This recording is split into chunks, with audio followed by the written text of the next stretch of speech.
Olá pessoal, sou Cibele Day, superintendente aqui na Abrap, e hoje vou dar continuidade à nossa série de bate-papos no nosso Abracast, o nosso podcast que vai abrir a sua mente e expandir o conhecimento sobre previdência e poupança a longo prazo. E hoje eu tenho uma responsabilidade gigante, que é entrevistar o meu chefe, também conhecido como o Google da Previdência por muitos, Devanir Silva. Devanir, é um prazer estar aqui conosco. Ô Cibele, prazer é todo meu. Antes de mais nada, cumprimentá-la, cumprimentar a equipe por essa iniciativa, esse protagonismo. Eu acho que isso é uma maneira de comunicação moderna, importante, e que a gente possa levar e motivar as pessoas, né, a refletirem sobre esse nosso meio, como essas coisas funcionam. Prazer estar aqui. Devanir, a primeira pergunta que não tem como deixar de fazer: como é ser o Google da Previdência? Você se imaginava chegar nesse patamar? Olha, essa história de Google, eu preciso cobrar do Jarbas, ele que inventou essa história de Google, né? Na verdade, eu sou um eterno aprendiz. Eu digo para você que o sistema é dinâmico, né? Eu estou aqui há alguns anos, né?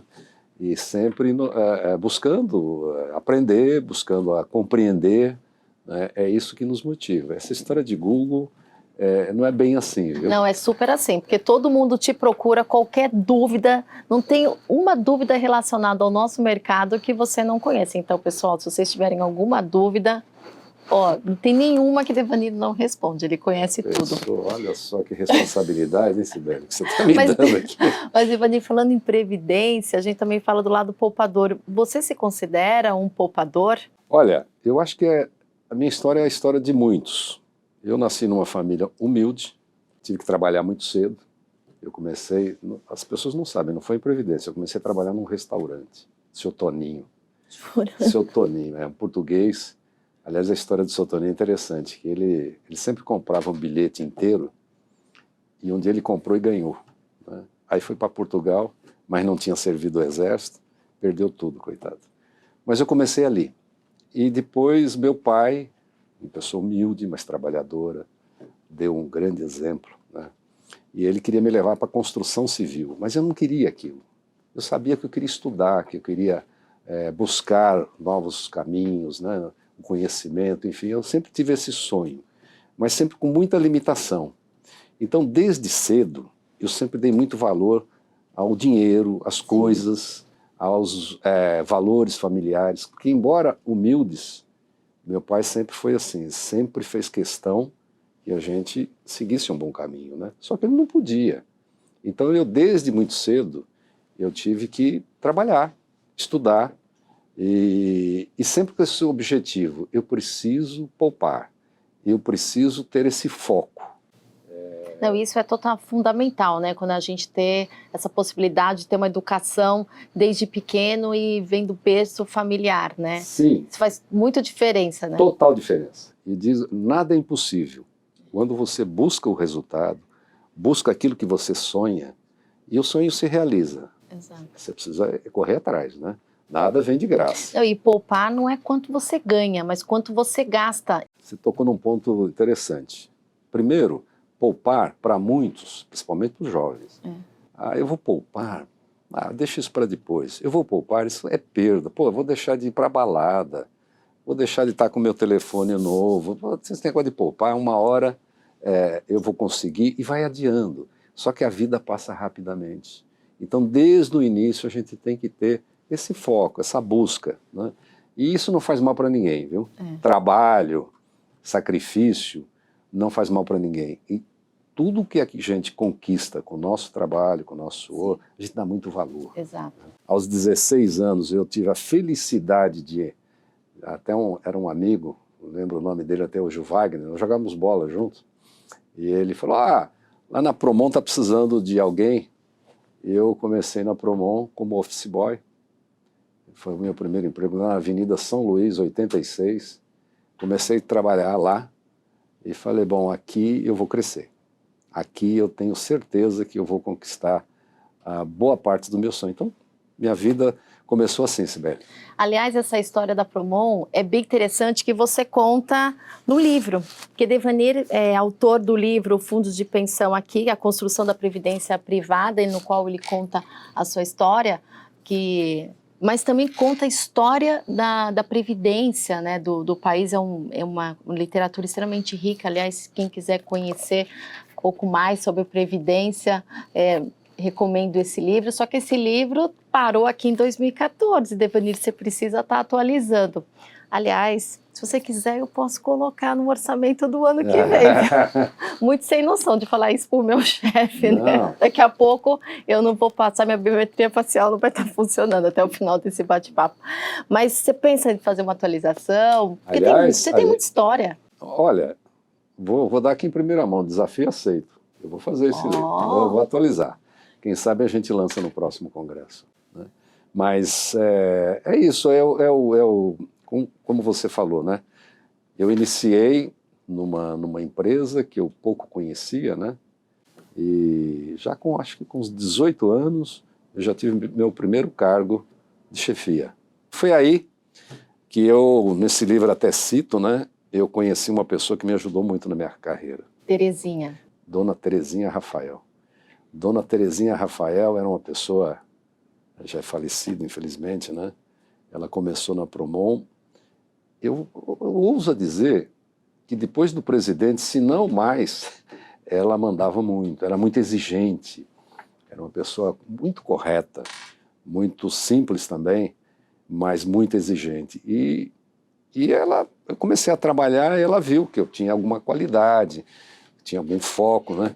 E me ajudou muito no início da minha carreira, me deu cargos de confiança, isso eu agradeço até hoje, e tenho um agradecimento especial, porque a Promon foi uma das primeiras empresas, na verdade, eram duas empresas privadas, a Promon e a KM, que criaram os seus planos, né, de previdência, suas fundações. A KM já não existe mais, então até hoje tem a Fundação Promon. E a dona Terezinha falou, olha, nós estamos criando isso aqui, entra nisso aqui que é bom. Eu falei, mas putz, entrar nisso aqui, já ganhava pouquinho, eu falei, putz, ainda vou ter que pagar esse negócio aqui. Garoto, né? Acaba vendo esse desconto. Desconto, não, mas eu já faço um esforço danado para poupar em outras coisas, então ainda tem mais essa. Bom, quando ela falou a segunda vez, eu falei, bom, isso não é convite, isso aqui é uma ordem, né? Então vamos participar. Então foi adesão automática. A minha adesão automática. Não foi automática, foi obrigatória ali. Essa adesão foi bacana e eu agradeço ela até hoje. Cito isso aí no livro. Porque talvez eu teria feito, mas não na intensidade que precisava, né? E ela me abriu esse caminho, dizendo o seguinte, faça. E ela tinha uma visão estratégica fantástica. Pessoa que eu admirava muito, muito do que eu aplico hoje na minha vida profissional, eu posso te dizer que eu pude aprender com ela. Então, a partir dali, eu tive boas oportunidades também na empresa, fora do país também, atuei pela empresa. Então, foi realmente um encaminhamento muito positivo na minha vida profissional, né? Aliás, o propósito do nosso Abracast é ser uma Terezinha na vida das pessoas, e a gente levar a educação financeira, previdenciária, a importância do poupar, ter esse olhar para o futuro, porque isso certamente vai fazer muita diferença na vida de muitas pessoas. Depois você continuou nesse mundo da previdência, o que te motivou até a continuar no segmento da previdência? Porque você é apaixonado, né, por esse segmento. Sibeli, isso é uma pergunta muito interessante, porque eu vim participar dessa previdência, eu diria para você, quase como um acaso.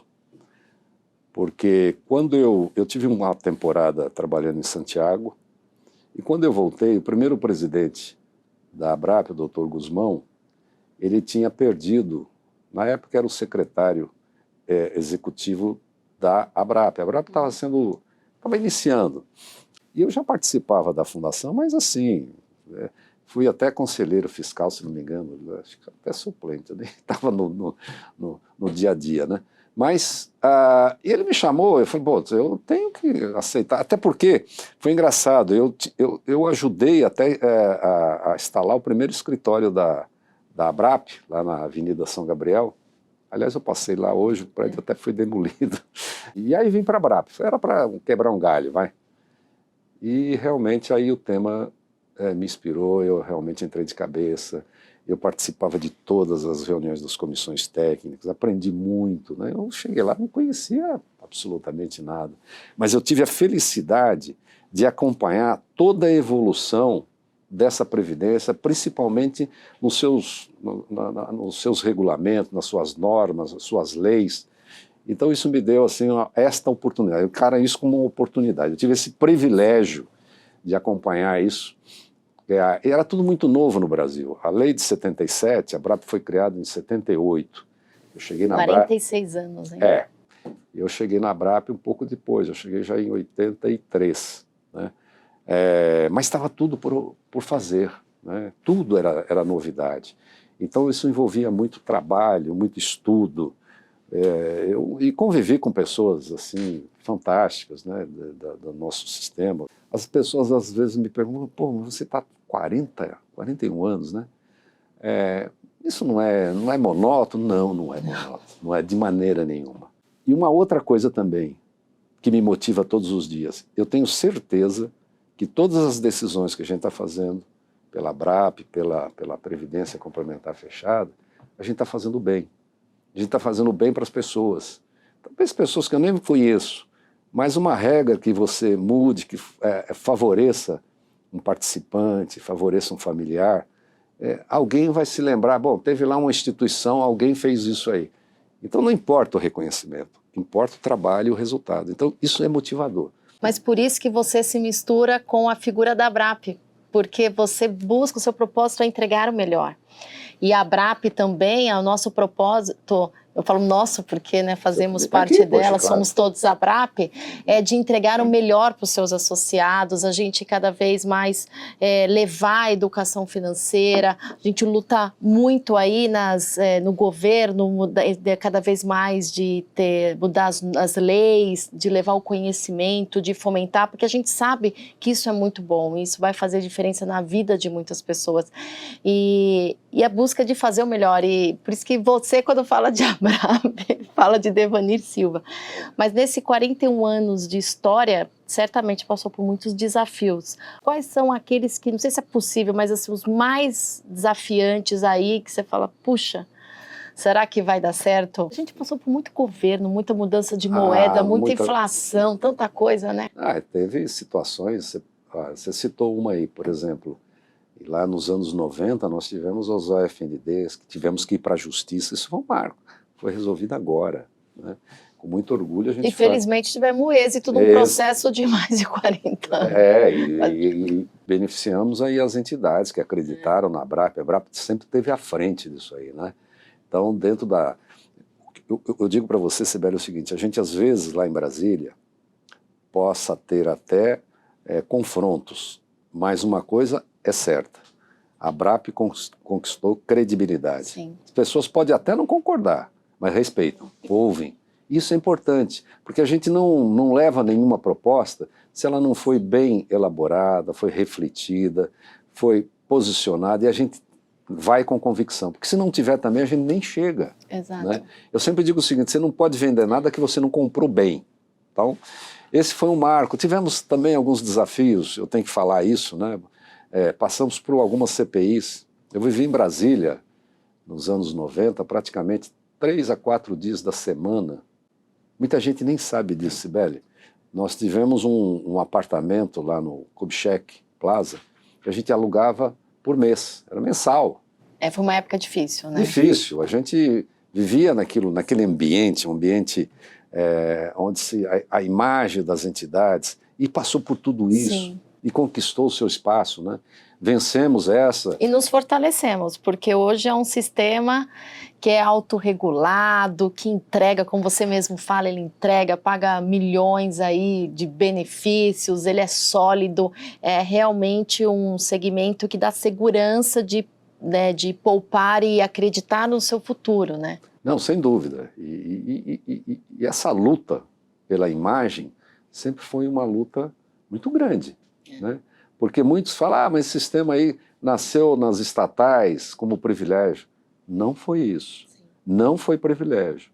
Esse sistema nasceu nas estatais, sim, mas era um regime que você mudou do estatutário para o seletista e usou o plano previdenciário como política de gestão de pessoas. Então, hoje, você olha lá atrás, pô, mas começou nas estatais. Não, sim, foi nas estatais por isso, era o Brasil empresário, né? Então, tudo isso foi desafio, Sibeli, tudo isso. Depois nós chegamos a um outro marco importantíssimo. A gente tinha uma lei de 77, chega em 2001, essa lei é reformulada totalmente. Totalmente. Como é que você faz essa transição? Foi uma transição que eu digo para você, poucas foram as questões judicializadas. Eu diria assim, pontuais. O que a gente conquistou ali foi uma transição tranquila, modernizamos, criamos dentro dessa lei, do conjunto da 109, Lei Complementar 109, Lei Complementar 108, padrões internacionais de governança. E eu digo, hoje, a gente se orgulha quando vai por aí fora, pelo mundo, e mostra que o Brasil tem uma base legal importante, tem uma governança sólida, forte, entrega aquilo que promete, né? Então, isso tudo foram desafios, e a ABRAP sempre esteve nessa dianteira. Não é à toa que a gente faz um congresso de 5 mil pessoas. Sim. Aliás, a ABRAP, ela realiza o congresso há 45 anos, o Congresso Brasileiro de Previdência Privada, que é considerado hoje o maior congresso do mundo, em que a gente traz várias personalidades, pessoas importantes no mercado, debate, é um MBA, um total MBA que a gente tem. Mas falando em congresso, né, a gente, para montar um congresso nessa dimensão com quase 5 mil pessoas, a gente tem N situações aí memoráveis e boas histórias, né? Conta uma delas pra gente. Olha, são várias, hein? Inclusive para chegar nesse... Eu participei desses 45 e 40 deles, né? Então, já vivi muita coisa dentro desse congresso. Teve situações hilariantes. Tem uma vez de um grilo. Essa do grilo foi fantástica. Pessoal, tá muito bonito o restaurante, tudo verde, né? Bastante planta, tal. Aí teve uma congressista, ela olhou de repente no prato, um grilo! Putz, aí falou, aquilo ecoou. E aquela planta toda cheia de grilo, como é que come grilo, né? Então, da decoração, né? E não foi só esse grilo, apareceram outros grilos. Aliás, certamente a pessoa vai estar assistindo esse episódio vai lembrar, e ela vai lembrar da história do grilo. Vai lembrar. Tem muitas histórias, acho que realmente você tem que escrever um livro sobre isso. Mas voltando, explorando um pouquinho a parte da questão do seu poupador, né? Você falou que você foi, né, sempre muito preocupado com as finanças, mas você assim, em casa, com os seus filhos, seus netos, me conta um pouquinho disso. Eu cheguei com a Cidinha, minha esposa, e falou, olha, em casa o nosso presente vai ser um plano de aposentadoria. Eu falei, você tá louco? As meninas estão... Não, vamos fazer... Então, desde o momento zero, elas têm um plano de aposentadoria, as duas. Hoje, a minha mais velha já está com 47 anos, a mais nova com 43. E o Renatinho, que é seu neto, ele chegou a ganhar agora um plano também? Já, os dois, a Carolzinha, que tem 20 já, é a mais velha, né? Aliás, a Carolzinha outro dia já queria falar, vô, quanto eu tenho lá? Falei, tá bom, quanto você... Não, porque você não está precisando de nada. Isso aqui é quando você precisar fazer alguma coisa, né? Estudo, alguma coisa, é para isso, né? E o Renatinho nem sabe ainda, mas ele já tem um plano. E o Renatinho já está com 14 anos, já tem 14 anos de poupança. Isso eu faço questão, né? Eu digo assim, olha, aqui em casa, casa de ferreiro não pode ser espeto de pau, tem que ser de ferro. Ele tem que dar o exemplo, né? Então esse plano eles exigem. E eu, graças a Deus, Sibeli, as meninas e o Renatinho, o Carol, eles têm muito assim, eu acho que é por ver também o esforço de pai, de mãe, de avô, de avó, porque e eu tenho que fazer um registro aqui também. A Cidinha sempre me ajudou muito. Nada se conquista se você não tiver uma companheira que está ali também, no mesmo lado, né? Então ela sempre foi assim, uma pessoa comedida. Eu me lembro que a primeira casa que a gente fez, falando em poupança, né? Muitas vezes a gente teve que decidir se ia comprar uma pizza ou uma torneira. Eu estava construindo, e sempre prevaleceu a torneira. Porque a gente sabia que aquilo ali era um episódio, né? Era necessário, a pizza teria chance de fazer isso no futuro. Então, ela sempre entendeu isso aí. Então, isso nós passamos para as meninas. Mas agora, se você está usufruindo um pouco desse investimento, você tem hobbies, como que agora você pode usufruir um pouquinho? Como que você utiliza agora esse recurso? Sim, e é um hobby qualquer hobby é importante. E esse hobby, eu preciso contar uma historinha rápida. Há uns 20 anos atrás, eu estava num evento lá em Recife e estava almoçando até e apaguei. Desmaiei. Eu acordei num hospital, olhando para o teto branco, e passou um filme da minha vida. Eu tô no céu já aqui, eu acho que dessa daqui, Deus, onde eu estou? Dessa daqui eu não vou sair, né? Aí, putz, fiquei ali, aí voltei e falei, agora preciso investigar isso. Procurei um médico, fiquei bravo com o médico na época, porque ele falou, olha, o ritmo que você está imprimindo a sua vida, se você não mudar radicalmente, você é um candidato a morrer. Primeira coisa, eu vou te dar aqui um pacotaço de remédio. E outra coisa, hobby, o que você gosta, mas tem que ser uma coisa assim que não tem nada a ver, nada sério. Eu falei, minha família sempre foi de interior, sempre gostou de cavalos e tal. Falei, então vai atrás. Aí eu fui atrás, não de cavalos, mas de mulas. Então hoje eu sou assim, Um muleiro. Muleiro. Na verdade se chama de muladeiro. Muladeiro. Muladeiro é aquele que gosta de mulas, né? E eu tenho por esse hobby. Todo fim de semana, ou sábado, domingo, às vezes sábado e domingo, elas ficam perto aqui, né? E às vezes faço as minhas viagens, as minhas loucuras. Eu já fiz viagem assim. Este ano, julho, eu saí de Extrema, aqui lá no sul de Minas, cheguei até Aparecida. Essa até não foi uma das mais longas, foram 200 quilômetros. Mas eu já fiz de 400, saindo lá de Diamantina, fazendo quase um bom percurso da Estrada Real. Aí você fala, mas não cansa? Não, não cansa. E tem um segundo hobby que acho que vocês não conhecem. Não conhecem. Também toco viola caipira. E é assim, falar, não vou ser nunca um violeiro. Né? Mas vai ter que dar uma palhinha aqui pra gente. Nunca vou ser, mas assim, dá para o gasto. Então quando a gente chega, desarreia os animais, trator, a gente normalmente tem o nosso jantar, gosto também de uma cachaça, né? Não é sempre, mas sempre que estou assim nesse meio.